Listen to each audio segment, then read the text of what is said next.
اولاد کے حصول، بارش کی طلب، تنگ دستی سے نجات اور پیداوار کی کثرت کے لیے استغفار کرنا بہت مجرب اور قرآنی عمل ہے۔ چنانچہ حضرت نوح علیہ السلام کی قوم لمبے عرصے تک آپ علیہ السلام کو جھٹلاتی رہی تو اللہ کریم نے ان سے بارش روک دی اور 40 سال تک ان کی عورتوں کو بانجھ کر دیا۔ ان کے مال ہلاک ہو گئے، جانور مر گئے۔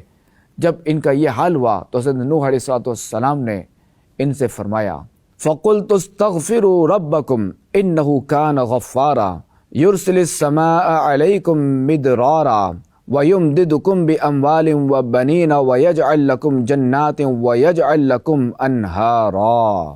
تو میں نے کہا اے لوگو اپنے رب سے معافی مانگو، بے شک وہ بڑا معاف فرمانے والا ہے، وہ تم پر موسلادھار بارش بھیجے گا اور مالوں اور بیٹوں سے تمہاری مدد فرمائے گا اور تمہارے لیے باغات بنا دے گا اور تمہارے لیے نہریں بنائے گا۔ اس کی تفسیر میں یعنی اللہ کریم سے ایمان کے اخلاص کے ساتھ اپنے پچھلے گناہوں کی معافی مانگو۔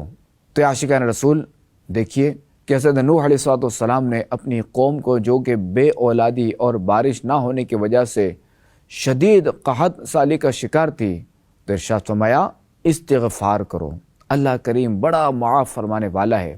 یہی وجہ ہے کہ جب ہمارے بزرگان دین کے سامنے کوئی اس قسم کی شکایت کرتا تو وہ اسے استغفار کا وظیفہ بتاتے۔